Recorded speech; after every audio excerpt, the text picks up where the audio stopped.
So good morning, everybody, and welcome to this webinar on breaking down barriers to apprenticeships, enhancing apprenticeships through multicultural perspectives. My name is Lee Reddington, and I am the Partnership Director for OAL. Apologies to Badr, we haven't got his picture up on the screen here. I didn't get him through to me in time, so unfortunately I couldn't add it to my slide. But we've got some great guests on this session today. And while I might not initially appear to be an expert on equality, diversity, and inclusion, being a middle-aged white male, I can actually give a bit of a different perspective on, equality and diversity and social mobility. If we go back a number of years now, I was actually born in one of the most socially deprived postcodes in the UK. And the first house I lived in actually was a back-to-back terraced house with an outside toilet that was shared by several houses on the street. So I know I might look really, really young to you, and you can't actually imagine that's the truth. But yeah, I am quite an old man, and that is a fact. In fact, the neighbourhood that I was born into was being demolished to make room for housing, which actually was not out of a Dickens novel. So that's quite a bit of progress for Leeds. Equally, my first two schools I went to, my primary school and middle school, were also demolished because they were a bit outdated and Dickensian. And my high school got burnt down twice while I was there. So you can probably guess that I'm not from the most affluent and poshest background in the world. In fact, I was me and my friend Rog were the first people at high school to stay on and do A levels for 4 years. And I was subsequently kicked out of my A levels before Christmas. So I've got a bit of a different perspective potentially to others on this call. And just like Rishi Sunak, I didn't have Sky TV either when I was younger. So, you can start feeling sorry for me now if you like. But that's enough about my privileged upbringing. Equity, opportunity, and social mobility comes in many forms. And this is one of the many reasons that Jagdeep and I thought this webinar was a good starting point to address some of the issues that many people face. So although I can give a personal perspective on economic deprivation and social mobility, I'm only here for the introduction to people who are far better qualified and informed than I am in this area. We've got some great speakers today in Jagdeep, Alex, Alicia, Andy, and Badr, who will give some real insight from their experience into this, really important field. Despite the recent adoption by a lot of the middle classes of apprenticeships as financially preferable alternative to traditional university routes, apprenticeships historically served as a powerful vehicle for social mobility. And with NEET, not in education, employment and training, figures in the UK approaching 1 million presence, that's young people in the UK who are not in training, not in education, not in employment. And my home city of Leeds having the highest NEET figures in the country, it seems an ideal time to address some of the challenges that we face in opening out apprenticeships to different people and different communities. In this session, you'll hear diverse perspectives and experiences on barriers faced by various groups and communities in engaging apprenticeships, along with hopefully some potential solutions where with apprenticeships figures falling year on year and NEET figures rising year on year, surely there's got to be an opportunity now to fill that gap by engaging with largely ignored and excluded talent pools. Increasingly, diversity of apprenticeship recruitment and retention are importantly, diversity of apprenticeship recruitment and retention goes far beyond social corporate responsibility. It's got to be a primary driver for economic development as well. Diversity of thought is key to business growth and sustainability. So let's see what our speakers have got to share with that on today to help us all work together to try and improve engagement with apprenticeships. I am now going to pass on to my esteemed colleague Jagdeep, who will give a bit more background on this particular area.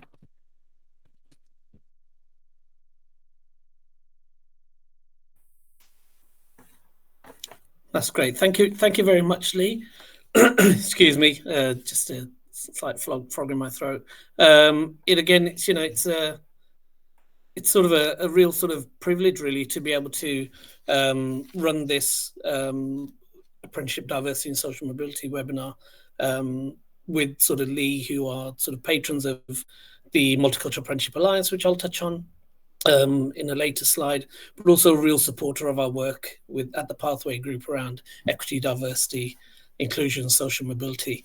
And these are real sort of important subjects and pivotal subjects, really, to take the agenda forward and really have a more equitable society and a more sort of accessible to opportunity society as well. So I'm just going to run through some slides and talk about sort of the disadvantaged groups, the nuances within these groups, and also sort of touch on cultural awareness and cultural intelligence.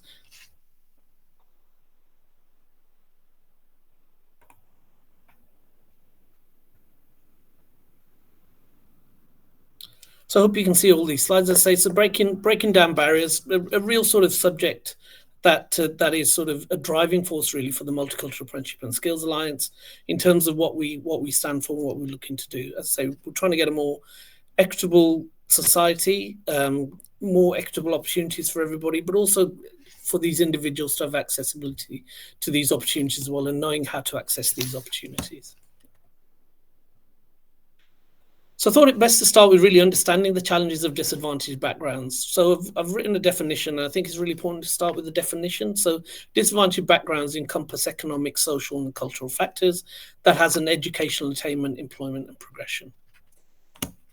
Factors contributing to disadvantage are limited access to resources, increased stresses, systematic barriers, and they can actually perpetuate the disadvantage among underrepresented and marginalized groups. And as Lee said, I sort of grew up in a developing, we're a third world country, came to this country and sort of grew up in one of the most deprived areas as well.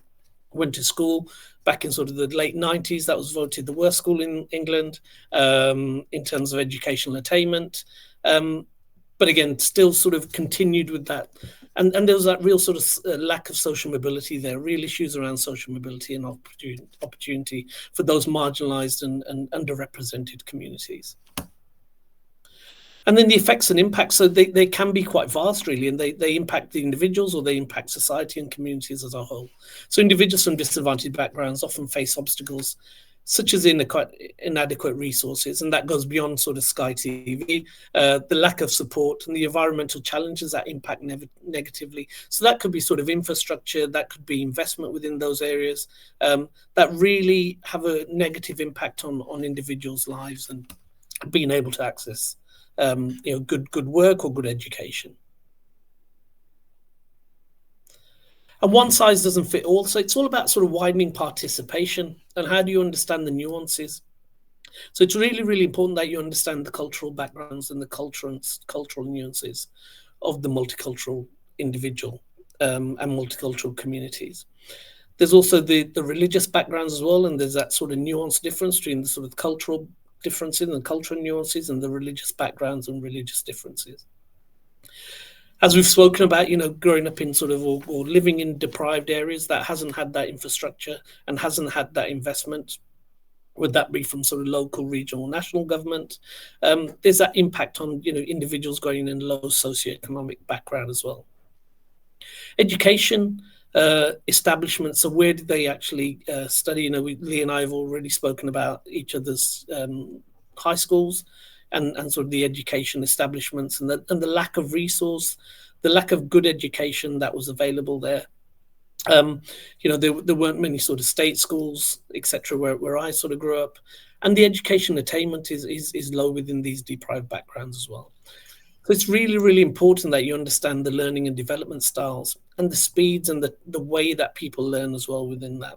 And again, just going back to that lack of resource, that has a real sort of negative impact as well.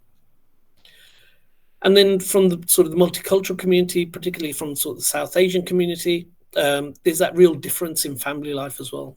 Living in extended multi-generational families, having really that sort of that caring background and prioritizing that caring background as well. That are sort of on my next slide really is around that's really sort of that impacts on individuals learning, it impacts on individuals' educational attainments, it impacts on individual sort of workforce as well, and work-life balance. And there's that cultural intelligence as well. So these are sort of subjects that within certain communities, within the multicultural community, they really aren't focused on, they really aren't talked about. So what I call sort of the, those taboo subjects. But it's very, very important that we bring those to the fore, but also understand sort of the cultural differences there as well, in terms of how you approach that. So neurodiversity is one, female returners, older workers. So there's a wide variety really in terms of that sort of cultural intelligence. It's really, really important that we understand what those are. And then the final one being, and it's not an exhaustive list, is around the language as well. So understanding what the language barriers are.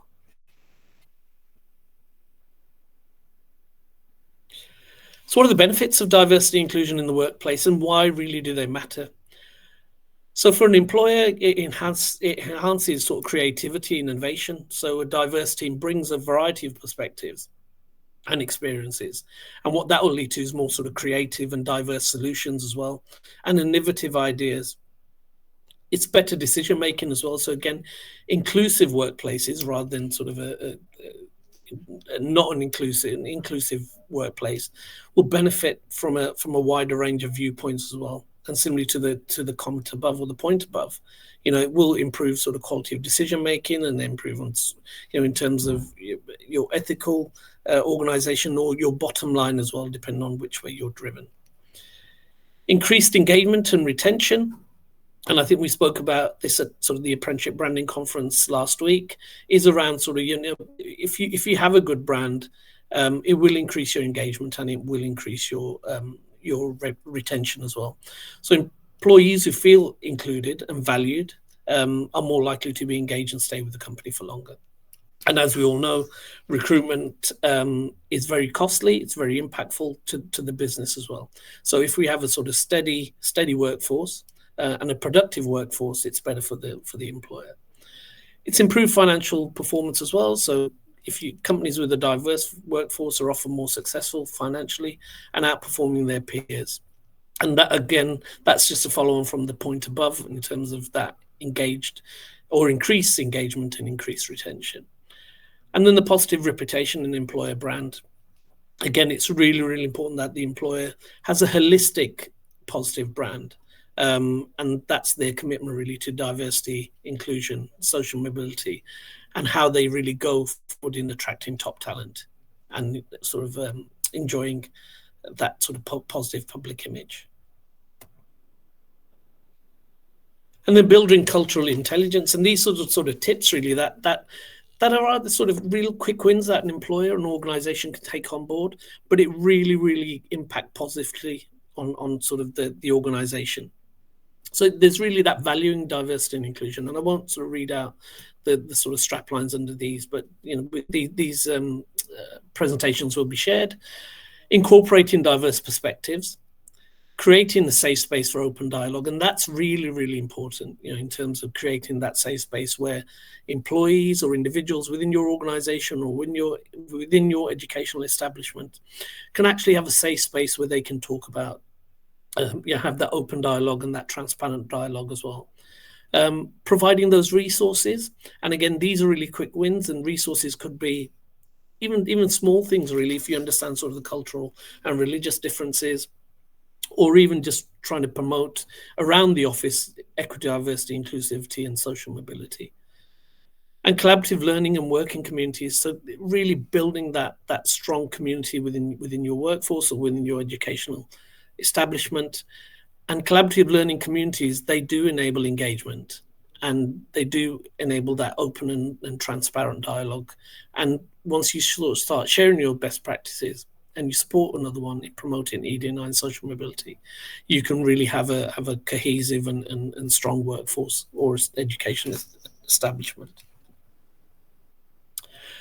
Then I thought I'd just touch on some of our work that we do within sort of equity, diversity, inclusion, social mobility space. So these are some of our events and initiatives. As you can see, there's a number of those, and we also had a conference last week as well, called the Apprenticeship Branding Conference Amplify, which was our inaugural conference. And then we have the Multicultural Apprenticeship and Skills Alliance, which is what I lead on. It was formed in 2017. Initially the BAME Apprenticeship Alliance, but then we phased out the terminology BAME and brought in the Multicultural Apprenticeship Alliance. We're formed on 3 pillars, so educate, engage, and advocacy and policy, and you can read through those. But that's really the fundamental foundations of our work, really. So how do you educate the sort of our patrons or our organizations who work alongside? How do you educate commissioners? How do you educate the multicultural community stakeholders? Engagement, so we really embed ourselves within the community, and we work with our patrons and organizations on their engagement strategy within the multicultural community and how they can promote their apprenticeship opportunities or their employment opportunities to increase the diversity and inclusivity of their workforce. And then advocacy and policy, so we want to use data, we want to use evidence, we want to use lived experience, we want to use evaluated test and learn pilots to present to commissions, to present to government at local, regional, national level, to really influence policy as well. What we represent, so we have a vision to be the leading alliance, and we probably are that organization now because we have our nuance. And so we bring in additional intersectionalities that I mentioned, such as resilience, female returners, neurodiversity, for an example of 3, but there's many more that we've actually brought in. But we want to be that leading organization for underrepresented and marginalized communities. And then our mission is to engage with 10,000 people by the end of this year. We've probably already achieved that through our various initiatives and our events. For example, our festival apprenticeships at the Oval had 4,500 people attend, over 80 employers. So you can see the type of sort of impact that we're having and the number of individuals who want to be working with us.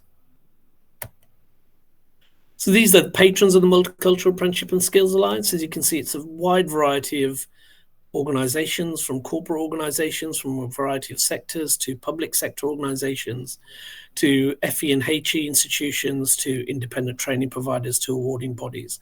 And Occupational Awards Ltd, OAL, are one of our highly regarded and esteemed patrons on the Multicultural Apprenticeship and Skills Alliance. And then we also have a number of strategic partners and advocates who really support our work on our advocacy and policy pillar.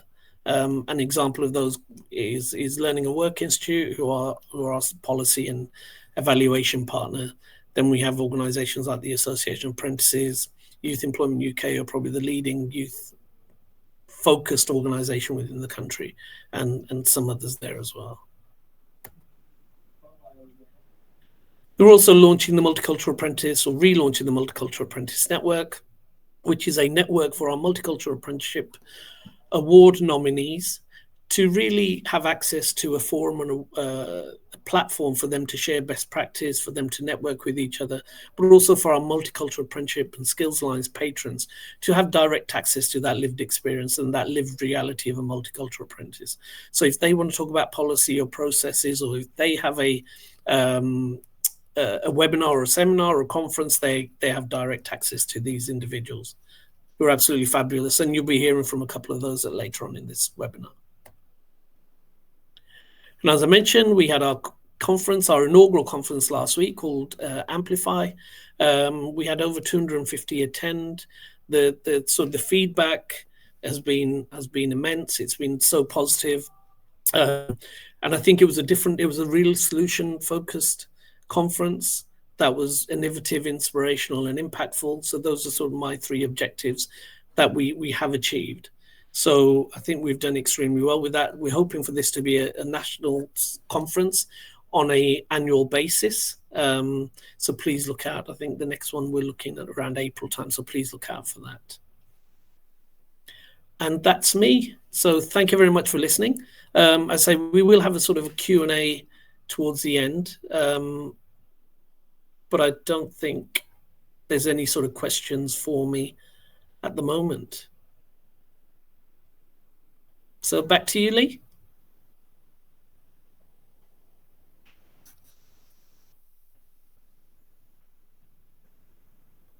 Sorry, a minute. Just bear with me a second. Have I been unmuted again now, Jagdeep? Yes, Lee. Yep. Yeah, we can all hear you. Okay. Our next speaker is Alex Miles. Alex is the MD of Yorkshire Learning Providers and chair of the Northern Skills Network. So I will hand over to Alex, who I saw yesterday, and I'll be seeing a couple of times next week. Thank you very much. Are my slides on the screen? Or do you need me to share them?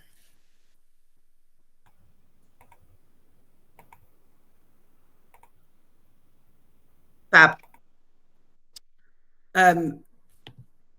Okay, brilliant. So, hi everyone. My name's Alex Miles. I'm the Managing Director of Yorkshire Learning Providers and the Chair and Director of the Northern Skills Network. So, I've been asked to provide a kind of place-based response to how apprenticeships are supporting social mobility. So, I'm going to be sharing the work that we've been doing across Yorkshire to support the social mobility agenda. So, just a bit about Yorkshire Learning Providers. We're a non-for-profit organisation that is a membership body that represents post-16 education providers across the Yorkshire region. We celebrated our 20th birthday this year, so we've been going for 2 decades through the FE and skills system. And we represent over 100 different types of training organisations, from colleges to independent training providers, universities, awarding organisations, local authorities, employer providers. And we really are their representative voice. We bring them together to be a sharing network. Our kind of mission is to be a partnership with purpose that is dedicated to developing, promoting, enhancing the education and skills landscape across Yorkshire.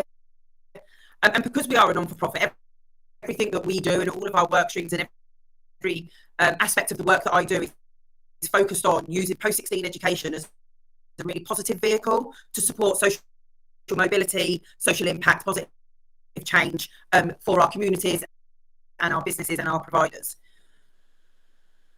We have 4 kind of core operating functions, and within each of those operating functions, we operate our ethos of social inclusion, social access, and social improvement. So we have our network, which supports our training providers. We have our support services providing CPD and ongoing development for training organisations. We have contracts, research and projects. We work with about 100 schools across Yorkshire, sharing apprenticeship benefits and opportunities. We also get contracted and commissioned to complete specific skills related research that help support the local area and meeting local needs. And then we have a range of conferences and events and sharing to ensure. Do you want me to turn my video off?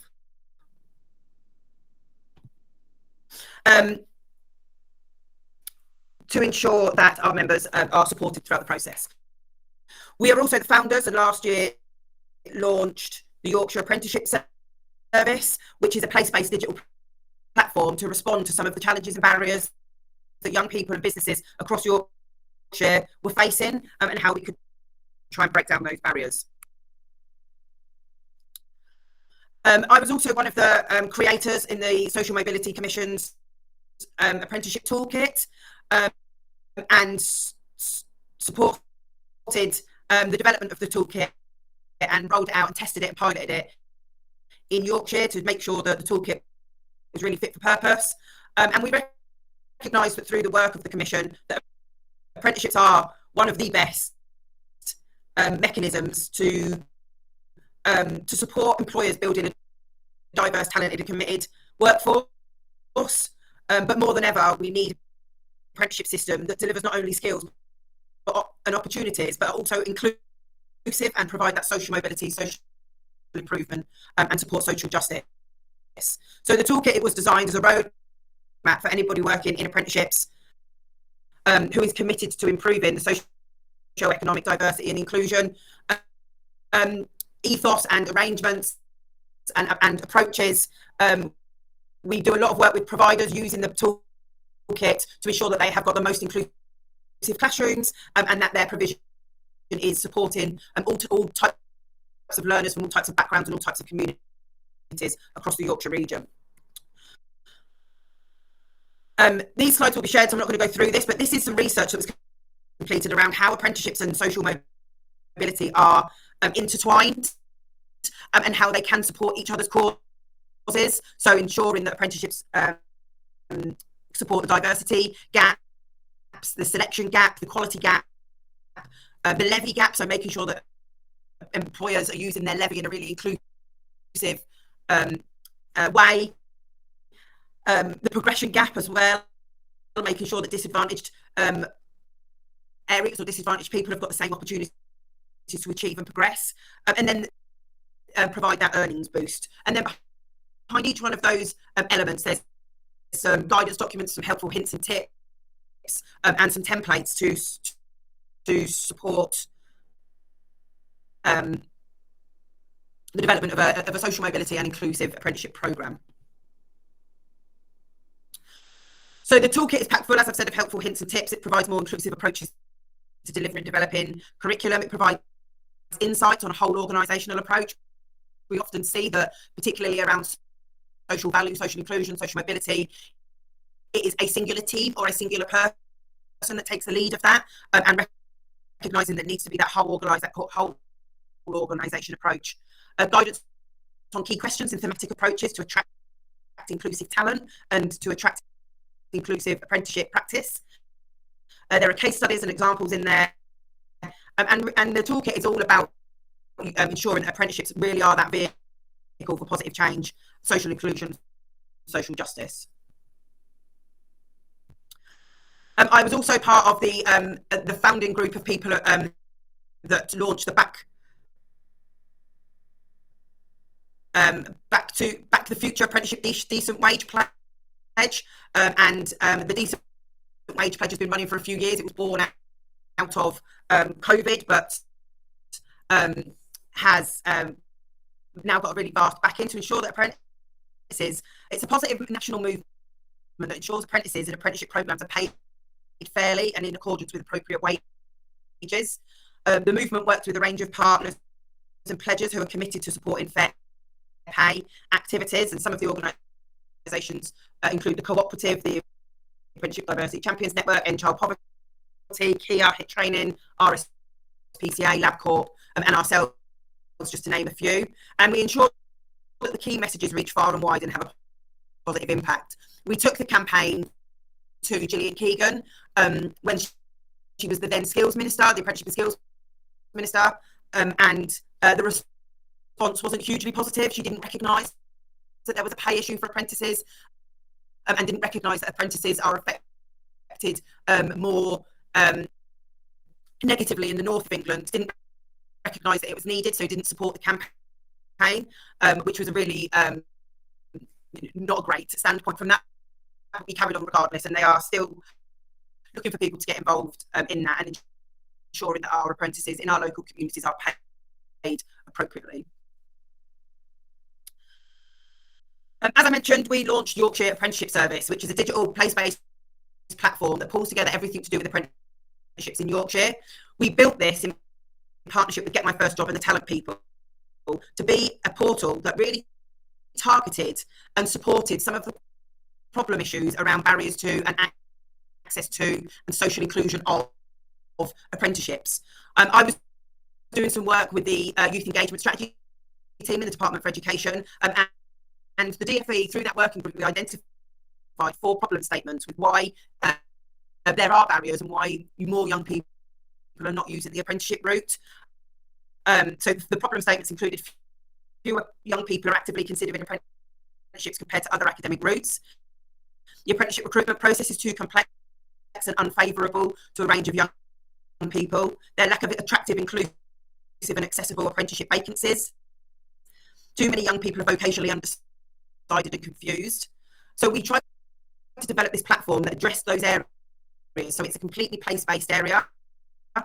We also have data from the DFE that suggests that there are more 17 and 18-year-olds that are neat or in unskilled jobs than ever before. So we really want to support young people to be able to move into destinations that are ambitious for them but are relatable to their aspirations and their level.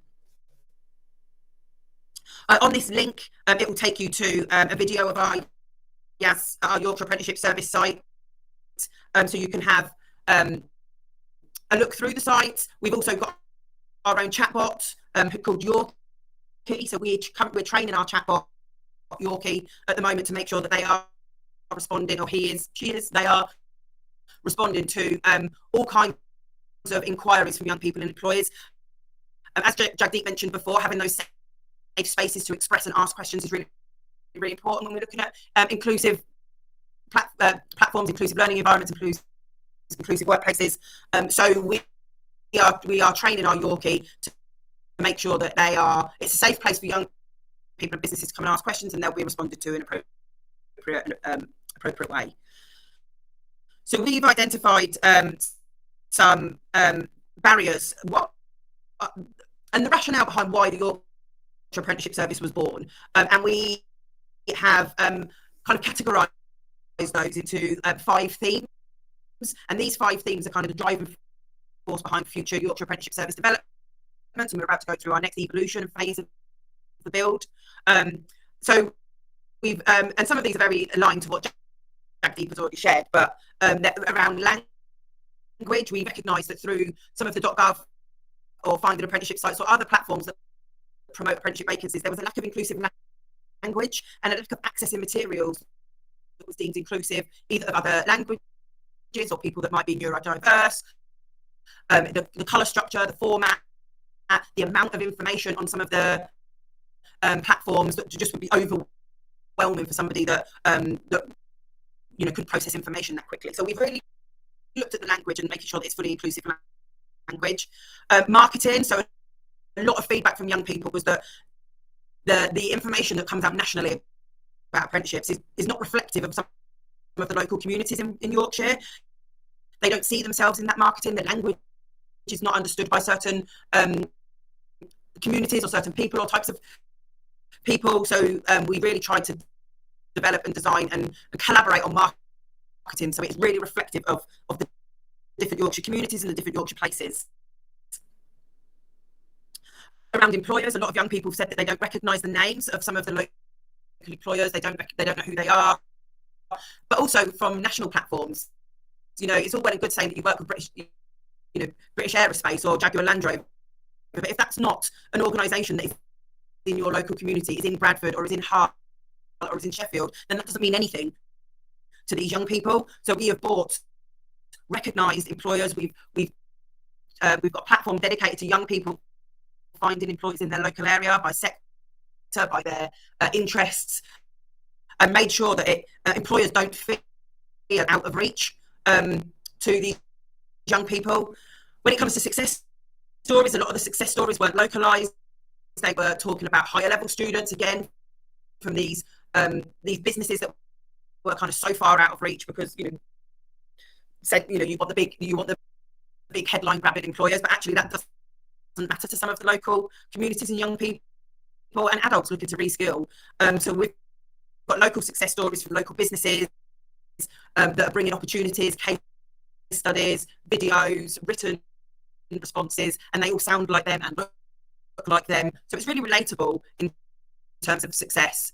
And then in terms of pathways and offer, making sure that our platform is only provides pathways and only provides the apprenticeship offer that is available locally. You go on a .gov website, you go and find an apprenticeship site, you'll find an interested apprenticeship and you'll realise that the provider's in Bristol or Birmingham or Newcastle, and then it just becomes a whole barrier to people understanding what's available to them locally. So we've got a truly reflective offer that is about pathways and opportunities and priorities and sectors that are local to the area. We do not promote out of area provision, and we do not support big business and out of area providers flooding a local search engine. So we make sure that it's completely tailored to that local area. In the making of the YAS and our partners on our Yorkshire Apprenticeship Service, we've tested it. We've done lots of beta versions of it to make sure that we are meeting that inclusive commitment and priority. So we've worked with YABA, who is the Yorkshire Asian Business Association. We've worked with Cognisys, who are the neurodiversity specialist. We've worked with a range of schools, tested it with careers people as well as young people. We've tested it with training providers, and we've also tested it with the Yorkshire and Humber Ambassador Network, who are apprenticeship ambassadors.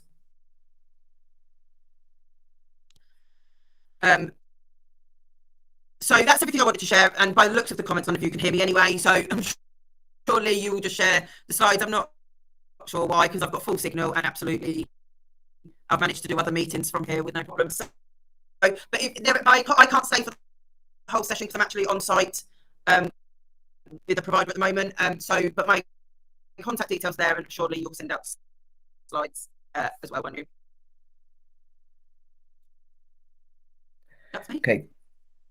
Thanks for that, Alex. Yeah, there was some sound issues with that, but we will be sharing the slides and Alex's contact details. And having a 17-year-old myself in West Yorkshire, I can verify that I've been myself on the Yorkshire Apprenticeship Service website, and it is only apprenticeships that are based in this region, and that you can specify areas of the region where you want to target your apprenticeship. So that's a really good service. I think there are lots of different localized apprenticeship and provider networks that so like Alex is a Yorkshire provider network. There's ones in Northwest, South, all different areas of the country. They've got their own localized networks, and they've got that sort of regional approach, whereas some of the national networks don't necessarily have that same regional knowledge that can be applied in supporting employers in identifying particular apprenticeship groups that they might want to target and things. So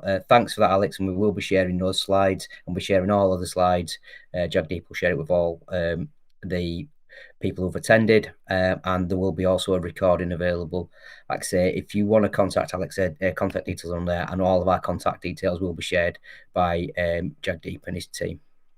Our next presenter is Andy Rayner. Andy is the Director of Leap Apprenticeships and Director of Early Careers at Travis Perkins PLC. Travis Perkins being the largest retailer, almost for a trade supplier in the country, servicing the building and construction industry. I will hand over now to Andy. Yeah, thanks, Lee. Thanks for the intro. So yeah, Travis Perkins are a big old business. But one of those kind of businesses you don't really notice very much because we're kind of hidden away in the dark depths of industry. So we're the largest supplier of construction materials in the UK. We actually got more branches than McDonald's. We've got more lorries than Eddie Stobart, but we trade from lots of different brand names. So you may recognise some of them, but a lot of them are fairly traditional and fairly established, and you know, most of our branches, instead of being on nice retail parks, are on the back end of dodgy trade in the States that you wouldn't really want to get to unless you had to go and get something from them. And I really want to share with you our story and tell you a little bit about what we're coming at from an apprenticeship point of view and what we're trying to achieve. I haven't got any slides to go through, but hopefully that you'll find the story and the narrative interesting, and really happy to take questions about how we go forward. And I'm not for 1 minute going to sit here as an employer and say we've got all the answers, because without a question of a doubt, we haven't. I think we're trying to do the right things. I think we're trying to do the right things for the right reason, and we're trying to learn and understand how we can move forward in what can be quite a complex area. And so, like I say, Travis Perkins is part of the construction sector. In fact, the biggest direct employer in the construction sector, and you know, like the rest of the construction sector, we have a very non-diverse workforce. In fact, we all pretty much look like me. And when you think of Construction UK and what goes on building sites, you're probably going to think of people who look like me. You know, so in our organisation, 75% of the workforce are male, 90% of the workforce are from white ethnicity. You know, average age, I think about 43, 44, 45 at the moment. And that's not that different. In fact, if you look at construction sites in the UK, 98% of the people who work on construction sites at the moment are male. So we've got this kind of really traditional, really established, kind of the way everyone thinks about it, non-diverse workforce. And you could go, well, why is that a problem? Why is that an issue? Well, we've got two massive challenges that we're facing into, and quite frankly, we're not dealing with them very well. So the first of those is a shortage of skilled people. Now, you'd have heard lots of talk on the election about how we've got to build more houses, and housing's a major issue, and how we've got to kind of challenge with that. If you actually look at what's needed within the UK, we need about 45,000 more people joining the construction workforce every year for the next 5 years, just to stand still, just to do the stuff that we're already doing, without the opportunity to meet some of the political aspirations to build thousands of more houses.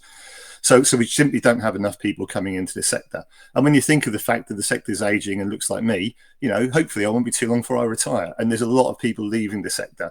So we've got this problem that we simply don't have enough people. And you'll have known that if you try and get someone to come around and service your boiler or do some building work for you, you're kind of just lucky if someone turns up, let alone if they know what they're doing, they're any good. So that's the initial challenge.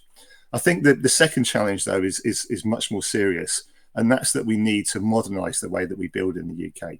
So 40% of carbon produced in the UK comes from the built environment.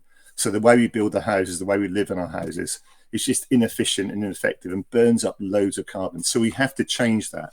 You may have heard of phrases such as retrofit, off-site construction. There's a real need to revolutionise the way we build. We cannot carry on building houses the way we do. We ain't got enough people to do it. We're not going to build enough houses doing it that way. We have to revolutionise and change it. And the reality is, if you want to have a revolution, you probably want to ask a load of blokes like me to kind of lead that revolution. Because the reality is, I ain't got the ideas. I don't know how to do this. I'm old. I'm nearly retired. What we need is fresh blood. We need a more diverse population with more diverse thinking to come into the construction sector. And without that, we're not going to solve those two challenges. We won't have enough people working in the sector just to stand still, and we're not going to be able to revolutionise the sector. So we need this kind of fresh blood, new generation, new population that can't be old white blokes like me who've been doing it for years. We need a much more diverse population, and we've got to work out how to do that. Now, we've been talking about that. We've been talking about that for a decade.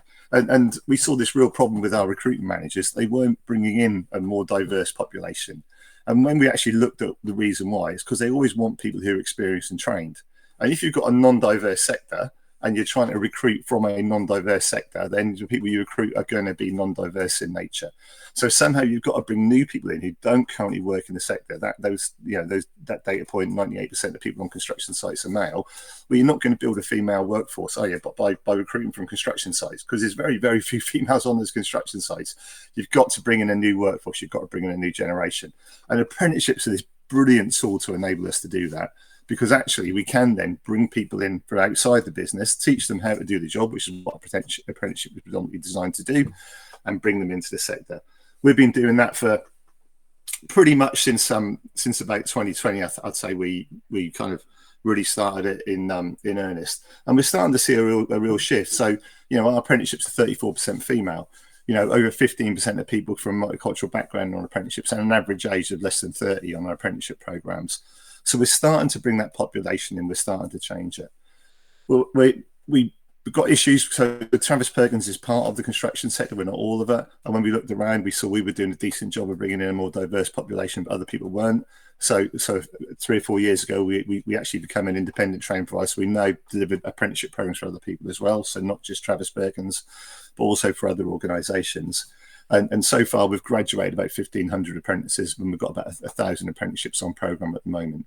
Now, those numbers sound considerable, but they're in a sector where 2 million people work. So the reality is we're starting to scratch the surface, but only just starting to scratch the surface. There's a hell of a long way to go. But kind of by bringing in a much more diverse population through apprenticeships, we know that we're starting to make a difference. And we've seen it organisationally. So within our own business, we're kind of 5-6 years into doing this, we're starting to see that change. We're starting to see a different way of thinking. We just launched a data project looking at stock file accuracy within branches.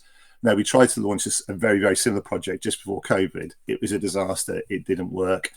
Various reasons why, but mostly because people weren't interested in doing it. They wanted to use a pen and paper, which they've always used. We've just launched a very, very similar project in the business, and the uptake's been 10 times better than previously. We're convinced because we've got a different generation joining the organisation, have better data skills, better digital skills, a broader way of looking at things, and it's starting to drive that change. Now, we've been training since 1797, so it takes a long old time to drive that change. Our habits and our behaviour are very entrenched, but the fact we're starting to see those small little bits of changes is starting to get really exciting for us. Like I say, long way to go, but we're really excited that apprenticeships are making a difference.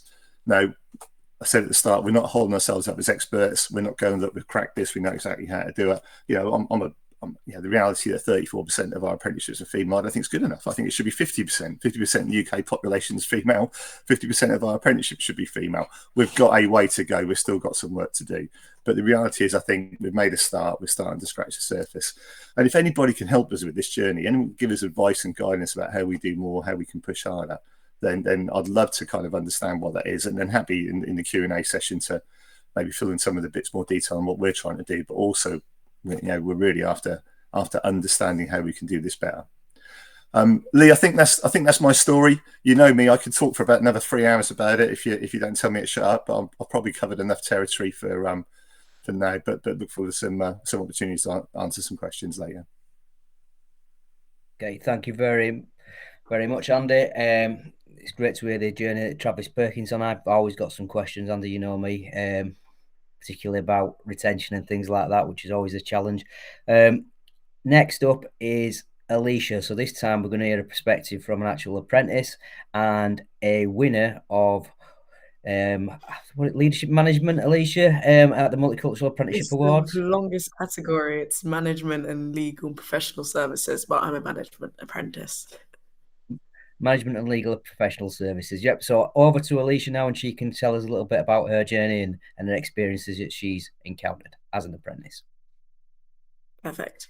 Hopefully you guys can see my slides. So hi everyone, morning. My name is Alicia Kasobia, and I'm currently a degree apprentice going into my final year at MBDA, which is an aerospace company, for those who don't know.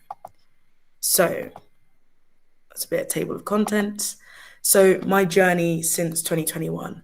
So first of all, in my time at MBDA, my first few months joining during COVID were quite difficult. And a bit of, pre-history of my apprentice journey. I moved to the UK a few years ago, learned English, did the whole shebang and really integrated myself into society. And then slowly realized I didn't want to do the one thing that society usually tells you to do, which is go to university full time. So then I started looking around and seeing what I could do and where I could go into, in aerospace and defense just really appealed to me. So that's how I got into MBDA and how I kind of jumped into being an apprentice. And the minute I got in there and got my hand stuck in, I was like, I really need to start talking about these different things and trying to raise awareness of these different perspectives, which MBDA were focusing on, but I think there's always room for growth and understanding. So because of that, I became the chair of our race ethnicity resource group, or employee resource group, which is called Mosaic. And that was a really challenging but very rewarding role, which I'm still doing now, which has membership of actually 250 UK employees, which has grown from when it started in 2020. So it's still quite a junior little group. And then the rest of this is just a few highlights of my apprenticeship. So not to give you the nitty gritty. I did an international placement last year in Paris. I was the first apprentice to be seconded there, so it was nice to be a little guinea pig. And currently I'm doing another little guinea pig project where I'm in Madrid at the moment. The office doesn't really show that, it just looks like a blank wall. But I'm doing a secondment here as well as part of my apprenticeship, which is very unique. And I still think MBDA is the only company that offers that as part of our scheme. So that's been really enlightening and giving me that cross-cultural perspective, which I think apprenticeships, tend to be very UK focused, but there is, opportunities beyond that and learning that people can engage with beyond the UK. And then within my work through Mosaic, I help to organize training and educational sessions for managers within the business about inclusion and allyship, for early careers, individuals within the company and other companies, about what we can do to work better together.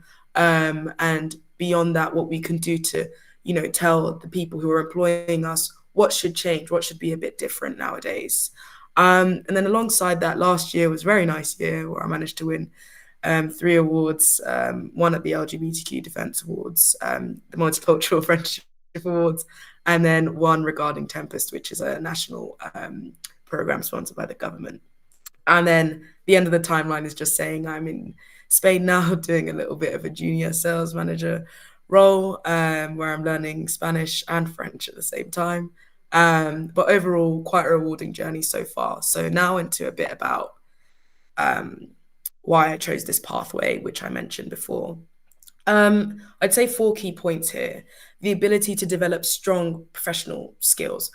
When you come straight out of school, when you've just, for myself, where I just moved to the UK, I didn't understand these nuances and the social context that surrounds the corporate environment, which I think is often something that when people graduate university or even go into their apprenticeships, it is very daunting. And I think the opportunity to go into it maybe a bit earlier than my peers, get that experience, get that understanding, really gave me a bit more confidence in myself and a bit more confidence in my career and my future. And alongside that, the independence, moving to the UK, having to set yourself up, and also having family who've had difficult experiences, all gone to university but struggled to get roles, or who seem that they're underemployed. I didn't want to have that. I wanted to make sure that my skills and my abilities were being used to the fullest of their abilities. And I think doing an apprenticeship, especially within the sector that I'm in, would definitely challenge me and push me. And then the third point, building my network. The fact that I know people like Jagdeep and other people in this multicultural apprenticeship space, but also beyond that, has been because of my network that I've been able to build through not only MBDA, who've taken me to events such as going to Parliament, etc., but also out of my own volition. I've been able to grow my network beyond my industry and kind of understand a bit more about what other people do, which has been really valuable. And then the fourth point, pioneering change. I'm aware that I have a different identity and quite intersectional identity. And I wanted to make sure that whilst I was studying and doing my apprenticeship, I tried to make sure that any barriers or issues that I faced would be slowly removed for people who come in behind me. And now I think I'll just go into a bit more about the barriers that I faced and how I overcame them. So I have 6 very, very small points. I should have made the slide a bit bigger, but I'll give you a quick rundown. Coming from an immigrant family, it was difficult to try and convince them that I am still going to university, guys. I am still getting an education, but I'm just going to work, and I'm not going to go to Warwick or LSE or Leeds. I'm going to study and be sponsored by my workplace. I'm not going to have debt. But what my family heard was that I was pushing away from the status quo. I didn't want to, cherish the opportunities they'd given me by moving to the UK. And it did take a lot of me sneaking around and applying to apprenticeships in secret, which sounds really funny. But that in itself, like having to almost do interviews, etc., whilst also having to juggle looking after my siblings from a very big family where people in my family weren't always in the best of health, apart from myself, luckily. And juggling like those interviews, family issues alongside my A-levels was really, really difficult. And I think one of the things I'm going to get into is how employers can really support students regarding that.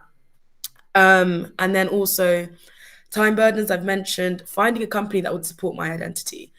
Everyone likes to think that every company is really supportive and really out there, but when you go on Glassdoor and other websites, you get a lot more of an open and honest opinion. So I really did have to be very specific and very honest with myself about if I was willing to sacrifice my mental health, etc., to be somewhere maybe which is a bigger company and a bit more of a bigger name, but didn't really try to push for people like me. And then also language and social context. I sound very British because I went to school in Surrey, which is a great place to learn the English accent. But there is some things that you just don't know. And I struggled with that social and work context that I mentioned before. And I just went through the academic struggles. So just to be on time and succinct, I'm going to go on to the next section, which is the positives of apprenticeships. Oh, pardon me.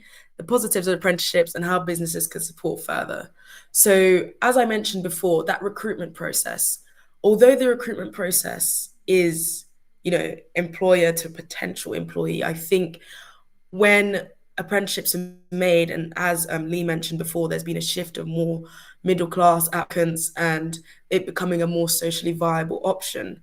I think that when it comes to apprenticeships and recognizing how they can support people, I think it also comes from that recruitment phase as well.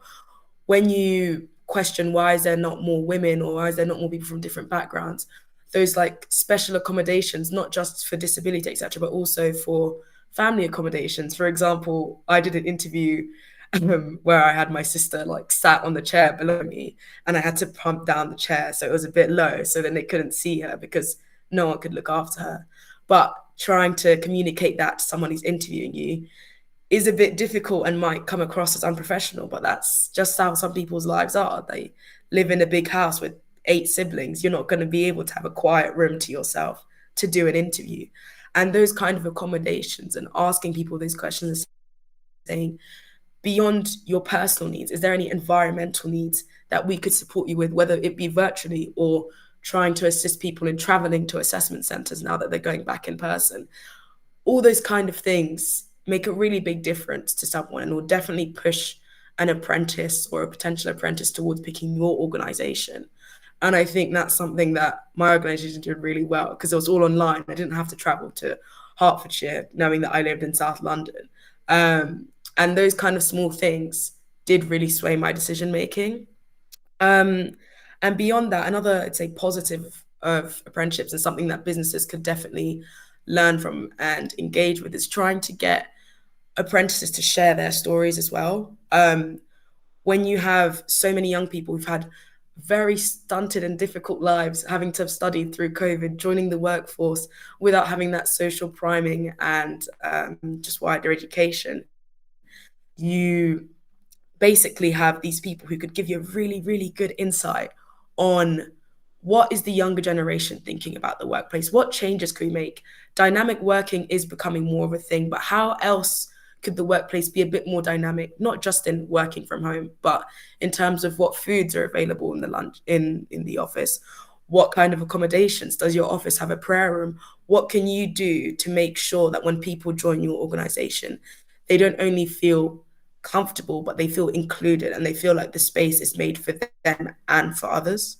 And then beyond that as well, another, I guess, positive of apprenticeships is the ability for young people to grow. I think since I began my apprenticeship, and hopefully one of my HR team is here as well, who met me when I first joined, I was very quiet, very timid, and didn't really speak that much. Whereas now I've been able to grow that confidence.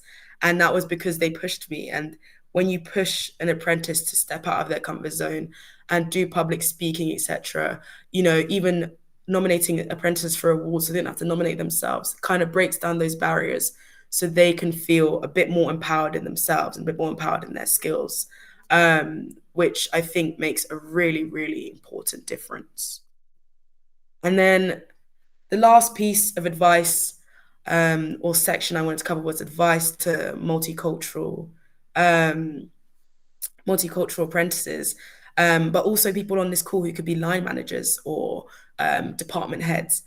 I think a key point of advice is multiculturalism is not just about, you know, the color of your skin or your ethnic background, etc., etc. It's about your lived experience.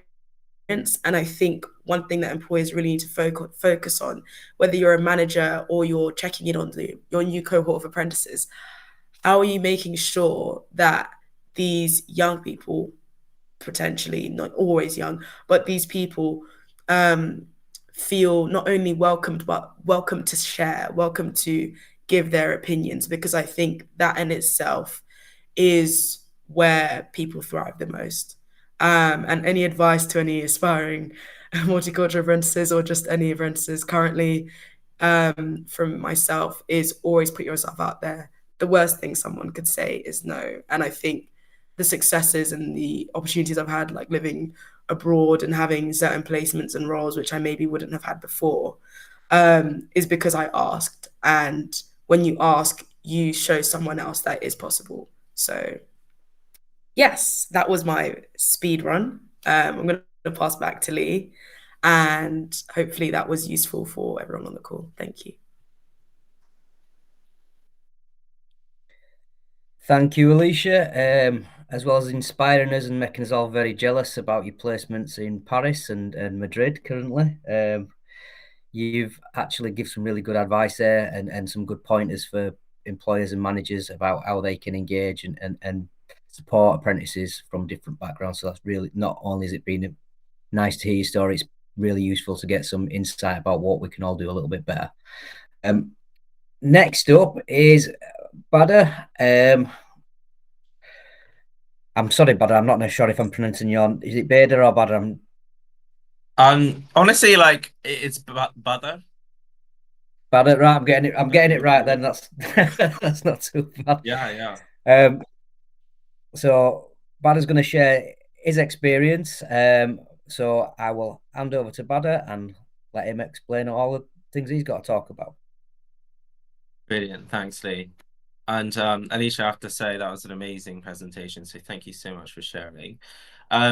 So similar to Alicia, I'm going to talk about my experience growing up in a multicultural household. Basically, my parents migrated from Pakistan around 35 years ago to the UK. So I was a second generation immigrant, basically, and I'm going to talk about how the apprenticeships positively impacted me. So I've had a lot of privilege in my life, actually. So I was able to attend a school in the Southwest, which I was able to win an academic scholarship, which helped support my fees. And I mentioned that because apprenticeships were actually never mentioned during the time I was at school. So for me, as I was nearing the conclusion of my A-levels, I was always more interested in work-based learning or a vocational experience. So I was actually quite business-minded.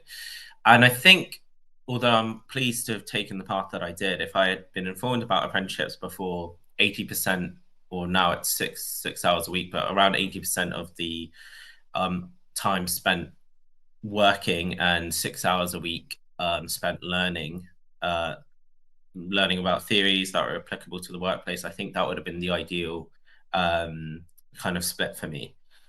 So I think, so growing up in the household that I did, there was a lot of expectation and maybe pressure about the route that I would follow. So my dad is a successful doctor, and I think my parents really valued the importance of academic achievement. So towards the end of my A-levels, I think I fell into a depression, undiagnosed. So I wasn't able to finish school. I kind of went right up until my A-levels, and then I left school. I dropped out, essentially, to the extreme dismay of my parents. My mum informs me of a meeting that she had with my tutors, basically my housemaster, and she broke down crying, unfortunately, because she was worried about my career prospects. So after a couple of failed businesses, I began working at McDonald's for a second time. And that brings me on to how I came to know about the apprenticeship. So my mum knew that there was an apprenticeships fair taking place in Exeter. So she really encouraged for me to go.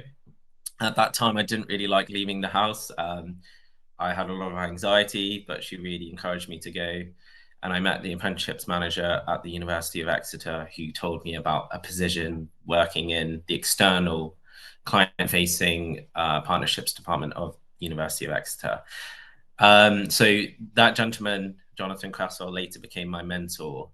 But I interviewed for the position. I was so nervous. It was a panel interview. And what I came to know when I accepted the position is that everybody really wanted me to succeed. I told them about my story, my failed businesses, me coming from McDonald's. And that was a level 4 apprenticeship in business administration. And it lasted for 18 months. And during that 18 months, the whole of my department, which is around 70, 80 strong at the time, went out of their way to support me to the best of their ability.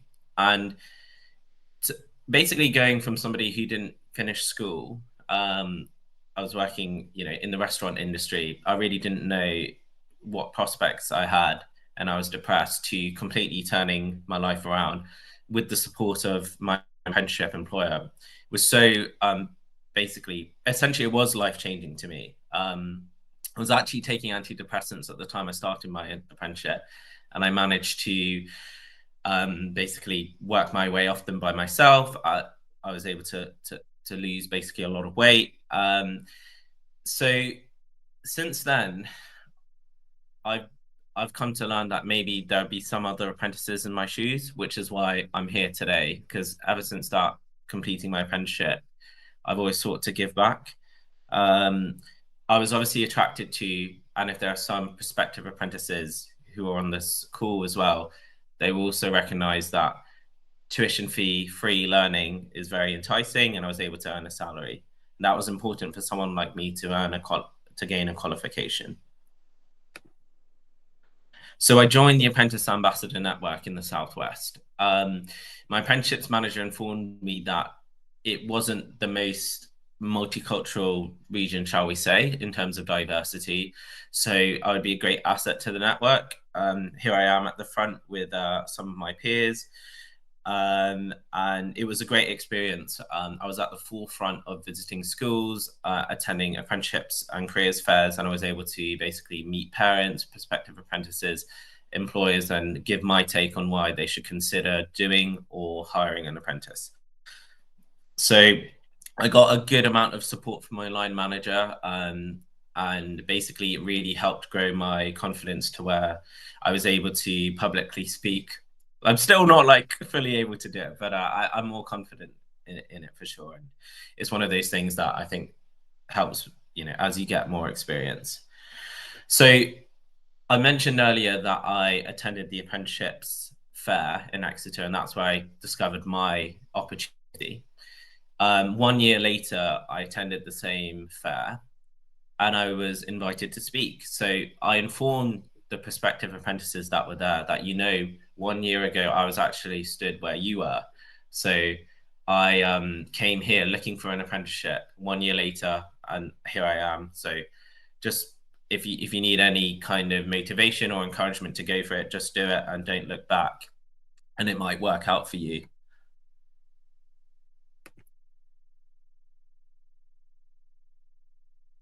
So basically, I'm just going to recap quickly being an apprentice ambassador, and obviously like my involvement as well in the Multicultural Apprenticeship Alliance. But the reason I bring this up is that I know that there are some employers on this call, and I think it's important to allow your apprentice to grow within the role. And I think whatever an apprentice is able to, whenever an apprentice is able to develop, I think it brings prestige to an organization. So for me, I've been looking to champion apprenticeships. The photo of on the right is with the employer chair and the coordinator of the Southwest Apprentice Ambassador Network.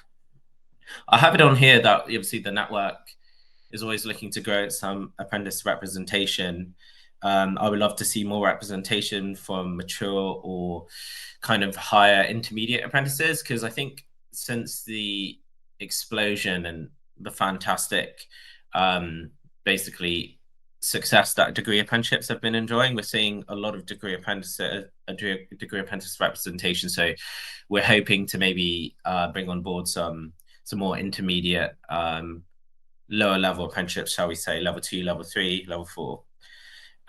So I was invited to a lot of schools and employer events, and that was just great to kind of feed off energy of other like-minded individuals within the space, as well as share my own experience.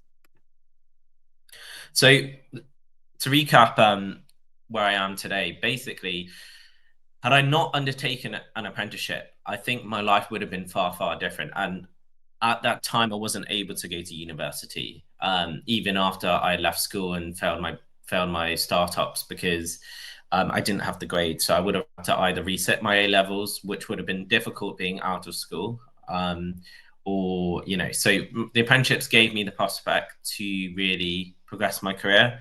I'm studying a business degree part-time. I'm just about to start my 3rd year, and I work for Mind for Education, and we support colleges across the UK, essentially in delivering basically educational award-winning programs. But for me specifically, I help them to meet with employers with the hope that they can increase the number of apprentices that are hired by an organization. So that's my team. As you can see, it's a multicultural team, the employer engagement team at Mindful. And yeah, it's great fun working here. So within my role, I've been able to attend 10 plus apprenticeship related events this year, which has been great. Black tie dinners, as well as, being able to, again, meet other individuals within the space and other individuals who are really happy to give back and pleased to be there. So it's great. In my previous role, I actually worked in the Oxford Brookes Apprenticeships team. So I actually mentioned in one of the Q&A chats that I was approached by a mature apprentice at the time. His perspective, 57 years old. And the reason I bring that up is one of the questions was, can you be too old to do an apprenticeship? And the answer is absolutely not. Employers shouldn't be discriminating. However, if there's any advice that you want or maybe any help, feel free to just drop me a line and we can go through that together. So I mentioned the black tie event. So this was my favorite apprenticeship event that I've attended. And so this was the Multicultural Apprenticeship Awards that took place in Birmingham last year. So I've got a photo of Joseph Lennox here. So he won the best in category and also the Apprentice of the Year.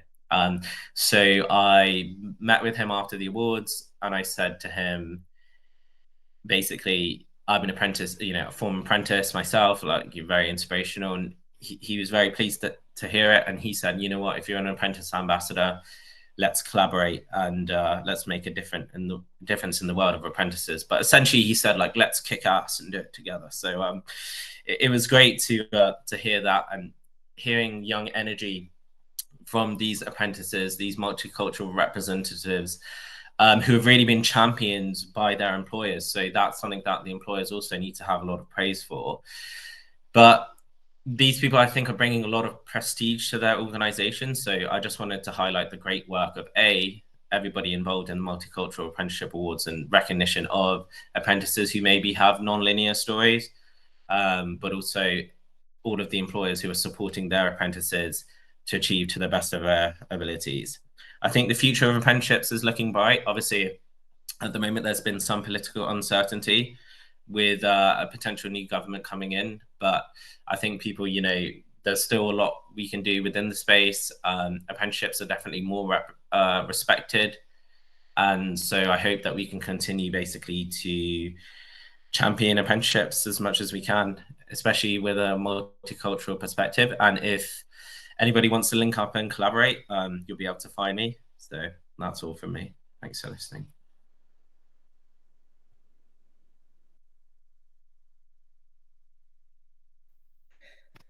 Thank you, Badr. That was really interesting and again inspiring, the way that you've been supporting others and encouraging others to go get into apprenticeships, and thank you for sharing the difficulties that you faced as well. We've got questions on the Q&A screen, but if anybody, we've had a few questions I think that have been mainly been picked up and answered, but I'm going to go back over to Jagdeep now, because I think Jagdeep is going to be the one who's going to be helping monitor the Q&A and seeing what other questions and stuff people have got to ask. You like how I just passed it over to you there, Jagdeep? I did, Lee, but yeah, thank you very much. And honestly, the speakers, we've had our two apprentices, multicultural apprentices, on stage who've been so inspirational. I mean, some of the comments have been fabulous, but also from Andy and Alex, really, and yourself, Lee. Your presentations have been so insightful, really, in terms of what's happening within the apprenticeship sector and what it should look like going forward. And this is around sort of breaking down barriers and enhancing apprenticeships through that multicultural perspective. So hopefully we've achieved some of those objectives. But some really sort of great questions, really. Within the session. So one I think you've already answered, but there is around sort of, does age matter? How does it factor into possibility of a career change via an apprenticeship? Heard one is very likely to get an apprenticeship if over a certain age. as government incentivizes employers only for taking younger apprentices in. And that's from Hannah. Andy, I don't know whether you've got any sort of comments on that, really, in terms of, you know, what do you do as an organisation in terms of trying to be more inclusive for those from an older generation? Yes, I think I mentioned when I was talking that the average age of our apprentices is 29, but actually when you look at it, they break into two brackets. So you have the kind of education leaver kind of set of people, usually under 23, 22, 23. We do a lot of work with A-level kind of leavers. So we employ some apprentices at 16, but predominantly it's at 18 who choose apprenticeships rather than going into university. So we have a big pocket of apprenticeships then. And then we have the other side, which is really people who are retraining for different careers. And that's really diverse. I think our oldest apprentice so far has been 59, but typically they're people in their 30s and 40s who've you know, they're often on their second or third career, but need some regetting to move into their second or third careers. And we very much see that you know, we talk about the idea of a next generation workforce for construction, and it is a combination of older people who have different skills coming in, but also younger people. The key to it all, Jag, is really around that kind of a much broader, diverse population we have. You know, the population is very narrow at the moment. Age is almost, it doesn't come into it. So it's, you know, it can be any age to come into that population, really. Yeah, and it's also sort of, thank you, Andy, for that. I mean, it's also the perception of apprenticeships as well. Yeah. From sort of the older workforce. I did a bit of work in my previous role, looking at those that are 50 to state pension age, and you know, small things such as sort of the terminology of apprenticeships had a negative connotation really for these individuals accessing an apprenticeship. So I think there's certain things that we can do. Again, they're sort of quick wins to really entice people of all ages really into apprenticeships, and apprenticeships are really that way forward. I think you know, Andy's been talking about trying to diversify the workforce, and they've got a predominantly, like as in all construction, middle-aged white males is the predominant sort of makeup of the workforce. So when you're trying to diversify and bring younger people from different backgrounds, different genders, etc., into the workforce, I think that's going to present a lot of challenges, isn't it, for those young people going into an environment that with people in that environment who don't look or like reflect them. So I've got sort of a bit of a joint question, Andy. How have you sort of combated that? And for Badr and Alicia, what, I don't know if you've experienced going into an environment where not everybody looks like you, or predominantly people don't look like you or represent you, and how have you dealt with them challenges? So first to you, Andy. How have you tried to combat that? So obviously it's a big issue trying to diversify, and then yeah, it's a massive issue. It's a massive issue for us, not just because the workforce in our organisation is non-diverse, but our customer base is also non-diverse. So because we serve the construction industry, then it's a predominantly non-diverse workforce. The only real way we've had success with getting around it is by networking and building local networks with people. So you know, how do you if you're someone from a kind of, you know, maybe a female working in the branch, but everybody else is male and everyone else you meet is male, actually how do we connect you with somebody who's female in the branch just down the road and another person who's down the road? And we've had some real success with doing that. But it's not easy, and it's a real challenge. And I equally would be fascinated to hear from Badr and Alicia about how they've gone about it, because I think it's not a simple one to fix.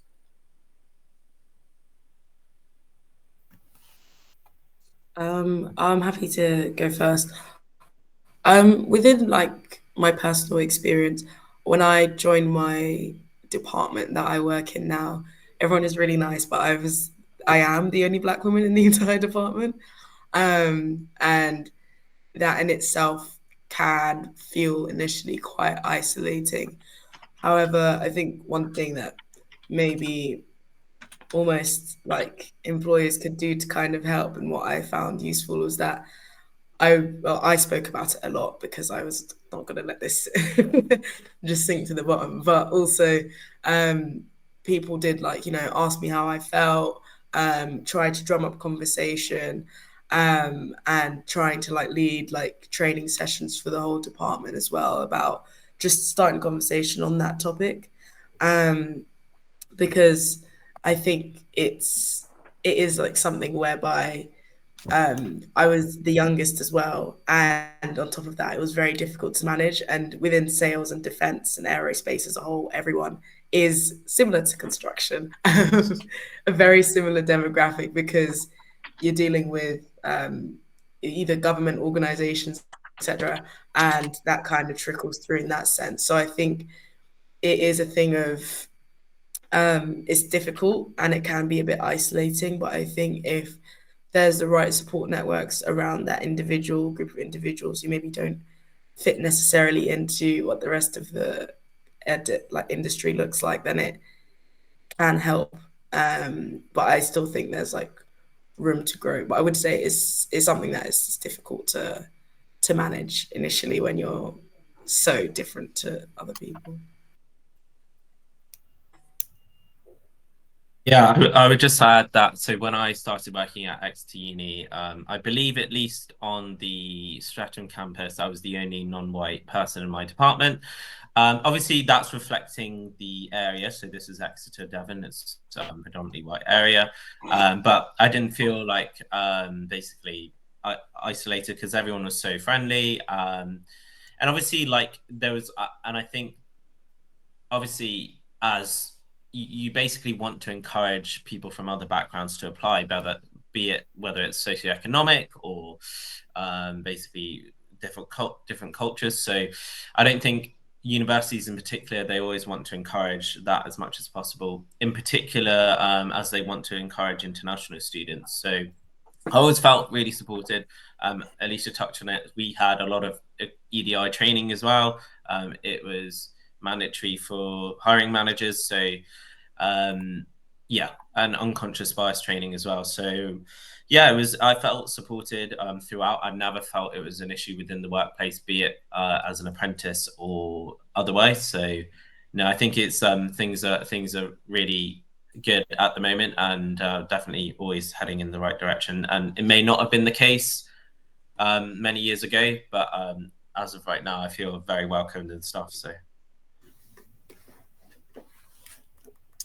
that's great, thank you. I mean, we've got a couple of other questions, and I'm conscious really that we're sort of running out of time, but we'll try and field one or two if that's possible.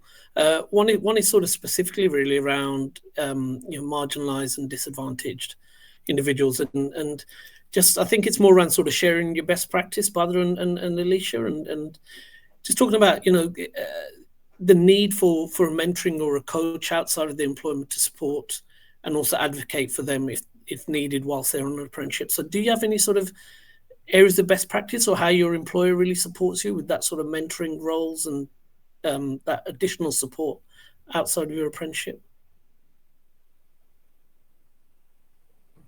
Okay, I'll jump in and then I'll pass over to...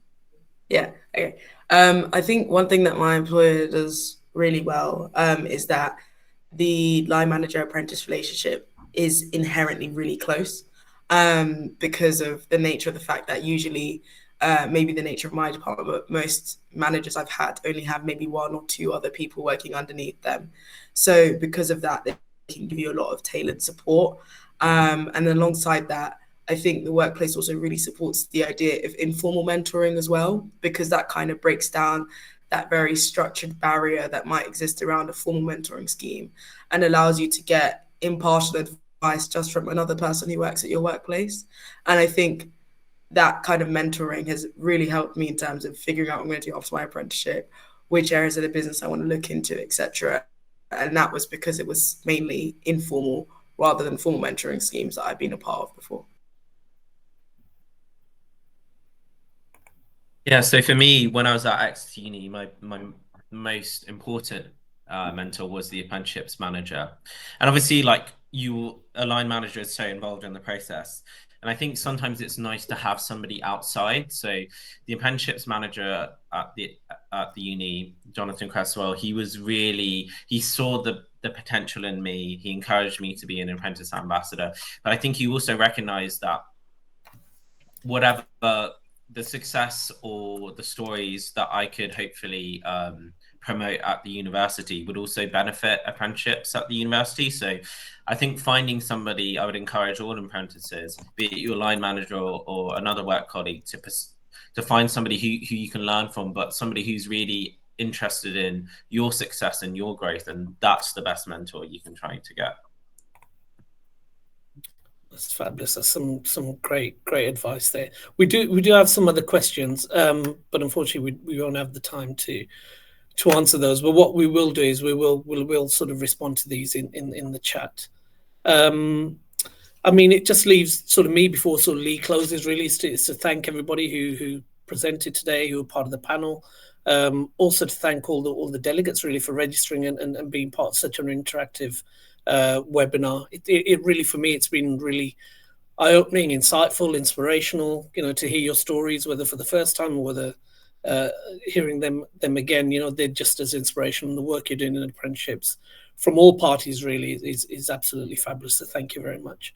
From me, Lee, do you want to close? Yeah, so thank you all to all of our presenters who've been involved today. I think hearing all those different perspectives has been extremely useful for us all. I know there's been, as Jagdeep mentioned, there's been a lot of questions in the chat. What we will try and do, I believe, Jagdeep, is answer those questions when we send out the slides. I know there were a particular question around where you can get, as a parent, where you can get advice and information. I think what we'll try and do is include some links and stuff like that, so to share to different websites and different organisations. But key thing, really, generally speaking, is looking at the sectors that people want to work in. And then there's usually specific websites around again specific sectors as well. But thanks again to Alicia, Badr, and Jagdeep and Alex, and thank you all for attending. I hope you found it all useful. We are trying our best as a collective to try and promote apprenticeships to everybody and encourage everybody to get involved in apprenticeships.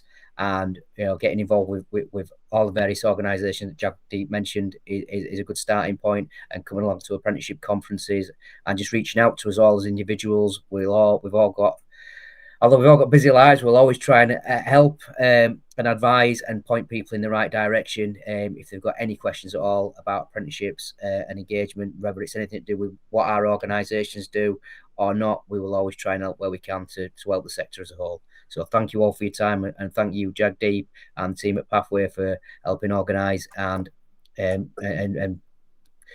present this event. So thank you all. Wonderful. Thank you. Thanks, everyone, and thank you to the attendees. Thank you.